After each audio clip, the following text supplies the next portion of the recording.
Good morning, everybody. Welcome to today's 1 Million by 1 Million Strategy Roundtable for Entrepreneurs. 1Mby1M, as you know, is the first and only global virtual accelerator for technology startups in the world. Our mission is to help 1 million entrepreneurs reach $1 million beyond in annual revenue.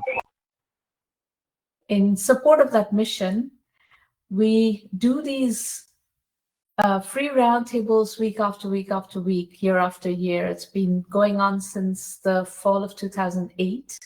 This is the 733rd roundtable.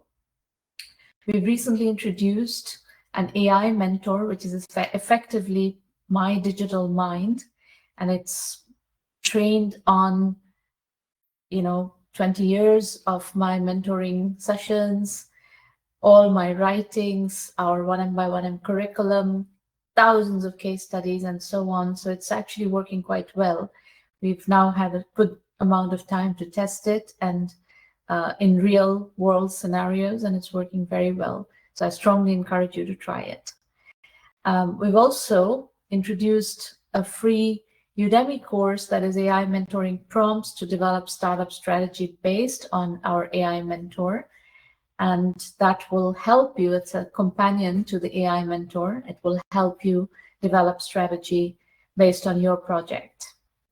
One thing we are seeing is that people don't really know how to work with AI very well, and this course will help you through that process. So what I'm going to do first is, today, we don't have scheduled pitches. I'm happy to do Q&A, but I'm going to spend some time on some issues that we are covering quite extensively in our, posts and coverage, writings, etc., papers that are very contemporary, very cutting edge, and things that you need to pay a lot of attention to. Recently, I don't know if you follow The Economist magazine. It's one of the best magazines in the world if you are talking about economics and business and politics and foreign policy kind of stuff. And when a subject reaches the radar of The Economist magazine, I always feel like, okay, we are starting to break through into mainstream in terms of raising awareness on a subject. Now, this subject that has just managed to breach the Economist radar is the topic of zombie unicorns. Around the mid-2010 decade, let's say 2015-16 time frame, unicorn mania hit the startup world. Everybody was chasing unicorns, and it's also about the time when fund sizes started ballooning in the industry. As a result, if you have very large funds cannot write small checks. So if you're an early stage startup looking for maybe $1 million, $2 million, $3 million, you can't raise that money from a very large fund. Large funds, if they have a $1 billion, $2 billion, $5 billion asset under management, they have to operate in large chunks of money. So they have to put in $10 million, $20 million in one shot. They can't operate in $1 million, $2 million, $3 million kind of ranges. But the reality is, the healthier form of doing early stage startup investment still is small amounts of capital. Otherwise, you end up giving too much resources to not very experienced entrepreneurs, and they don't tend to know how to manage the money tightly. So what happens is that, a company that should have raised $1 million or $2 million or $3 million, if that company is instead given $10 million, $15 million, $20 million by a large fund, that company starts to scale prematurely without fully validating, without fully understanding the unit economics, without fully understanding what drives repeatability. Repeatability is a very important concept.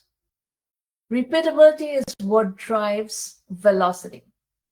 And velocity is what all these VCs are looking for. The minute you sign up for venture funding, your trajectory is or has to be $0 to $100 million in 5 to 7 years. And nowadays, in the AI era, the expectations are even higher. They're looking for $0 to $100 million in 3 to 5 years. But the reality is, very few companies succeed in growing at that pace.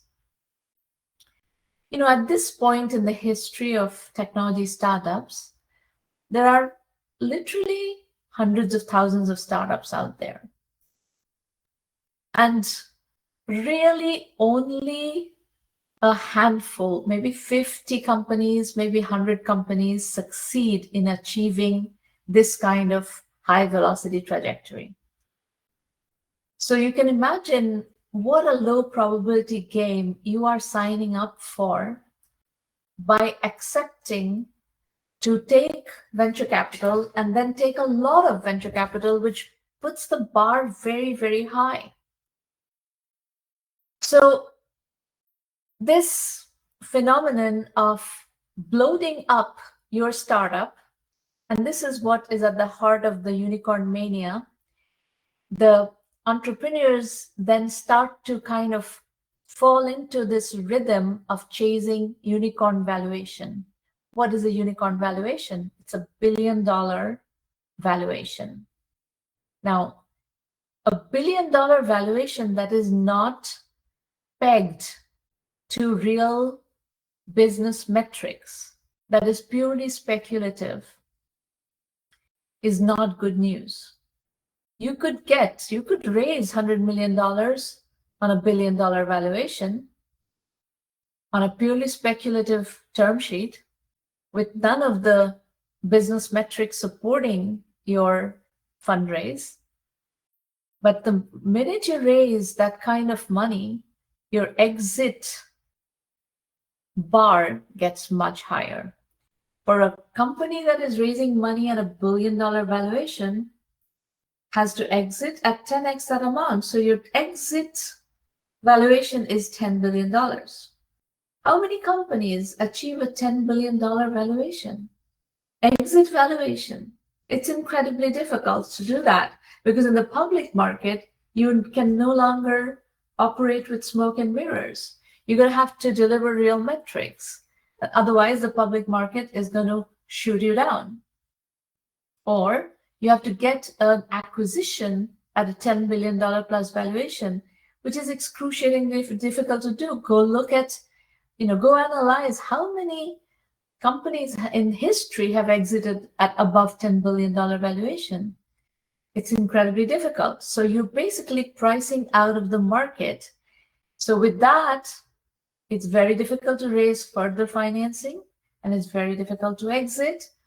And if your business metrics are not really accelerating and delivering high velocity growth, you are effectively a zombie unicorn.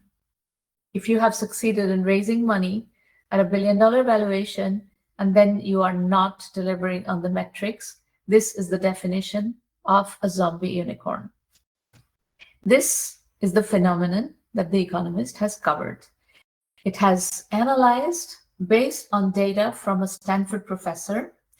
It has provided real metrics on how many unicorns have been funded, how many unicorns are out there, and how many of them are stuck.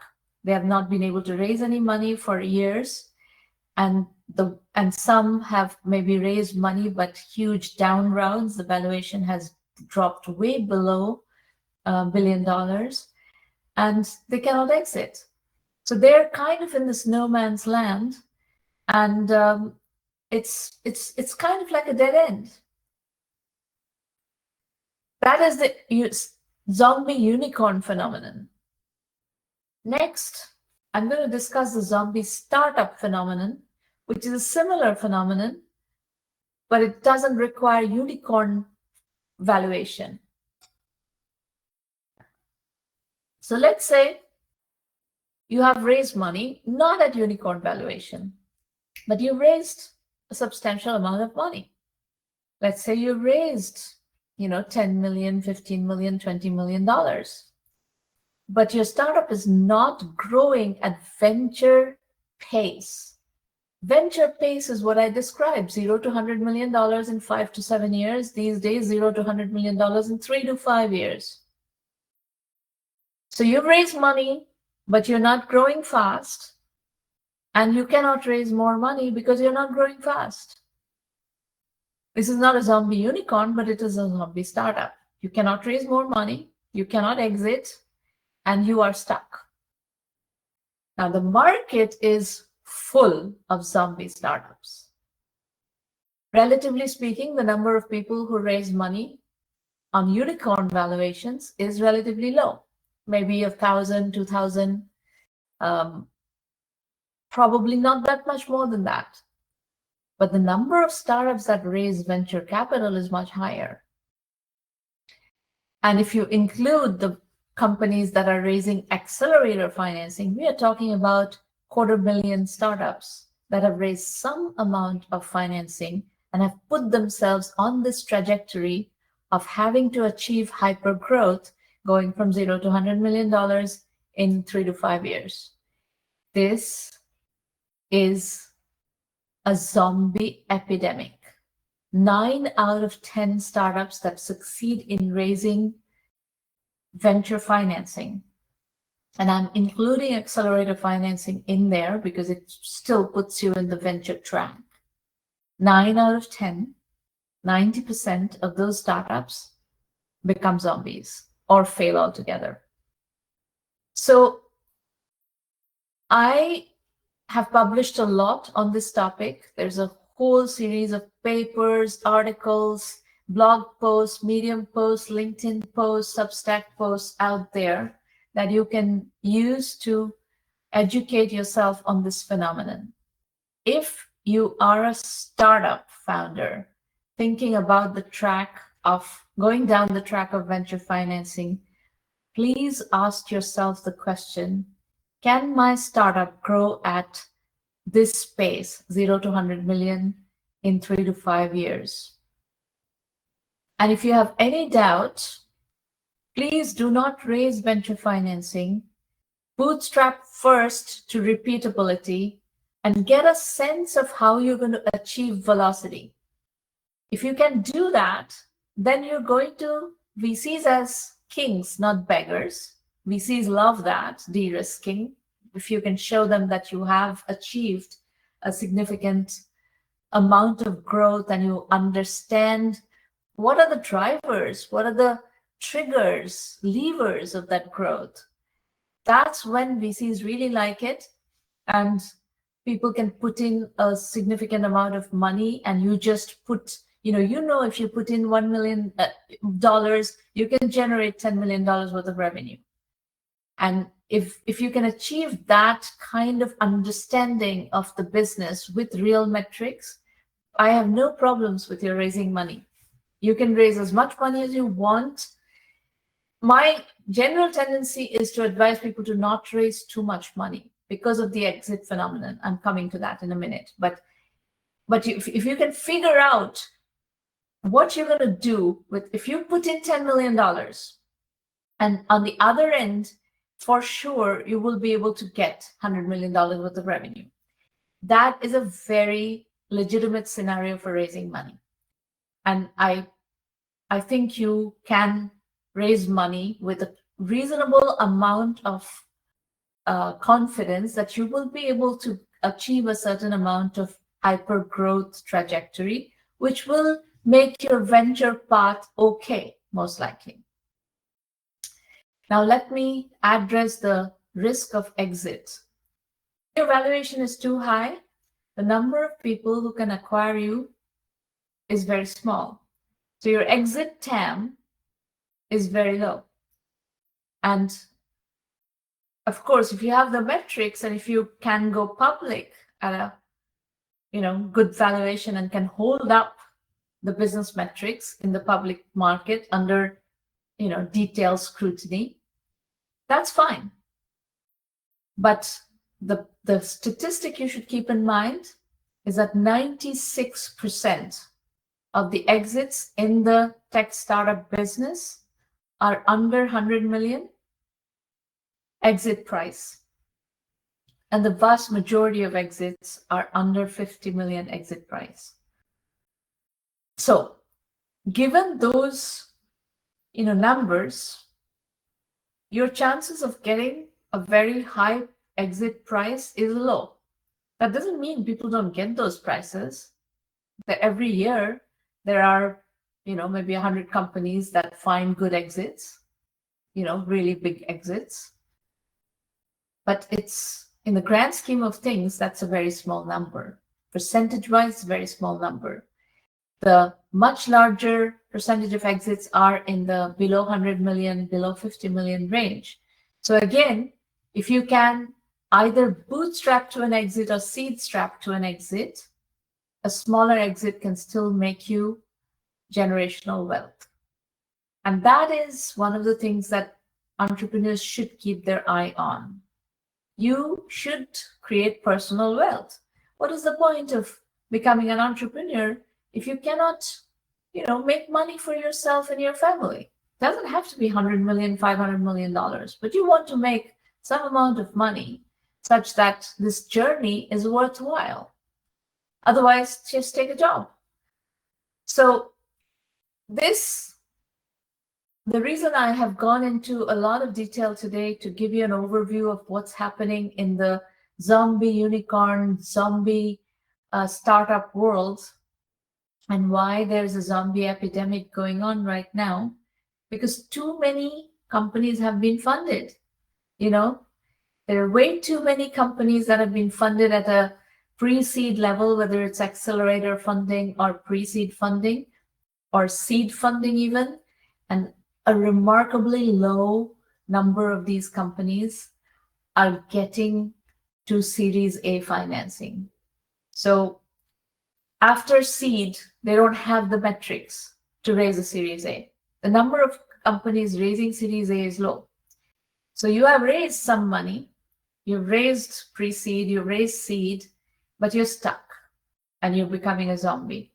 And if you look at these 250,000 companies around the world that have raised some amount of financing, typically accelerator, pre-seed, or seed financing, of the vast majority of those are either zombies or dead. And I request you to not put yourself in that position. People are raising money without thinking about consequences. Entrepreneurship is not equal to financing. Entrepreneurship equals customers, revenues, and profits. Financing is optional. Exit is optional. You don't become a zombie if you have a bootstrap company that is growing slowly, but it's a good, sustainable, profitable business that is making you money, making your family money, making your team money, and you're building a business. The large, part of the global economics pyramid, operates in this mode by building small businesses. And I have absolutely nothing against small businesses. We support bootstrapping categorically. We're probably the accelerator that supports bootstrap startups with the most passion and momentum. But if you rush into financing and do not achieve metrics with which you can go keep raising money, you're going to end up as a failure. So bootstrap first, raise money later is the 1Mby1M mantra. And I strongly recommend that you follow this particular trajectory, and it will give you a lot more options. There is one exception, which is deep tech.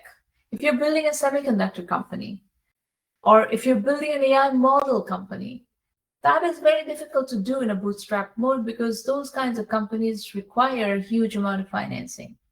However, that financing to build those kinds of companies are usually not available to first-time entrepreneurs or entrepreneurs without track record.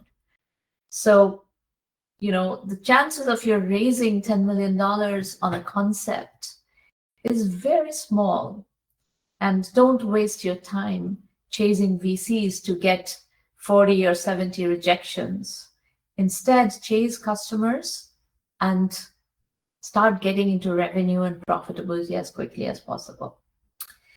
Okay, that's it. I will take questions on what I just said. If you have questions, let me just quickly walk you through how to use 1 million by 1 million, and then I'll open up for Q&A. So, we're a virtual accelerator and we're global. So wherever you are in the world, you can just log into 1Mby1M.com and you will find whatever you need. The AI Mentor, as I said, is a very good starting point. You're very welcome to start with the AI Mentor. In standalone, the AI Mentor is just $30 per month and for unlimited usage. Our premium program is our full acceleration program. You get strategy consulting, coaching, mentoring, whatever you call it, project-based help. We give you investor introductions, but you have to achieve fundability by our standards, and we'll help you get there if your business supports that. We have an actionable curriculum that has been in the market for 20 years now, and it's very, very effective. And the AI Mentor is included in the premium program. The basic program is curriculum only plus the AI Mentor, and you can use that as well. Premium is $1,000 per year, basic is $99 a month, and both include the AI Mentor, which is a standalone $30 a month. So go to the website, figure out how you want to work with us, and we have 3 more upcoming free roundtables this month. If you need a slot, sign up and Maureen will find you a slot. And if you have questions about the program after today, you can contact Irina at 1Mby1M.com. Okay, does anybody have any question? Yes, no? Anybody? Question? If not, I'm going to adjourn.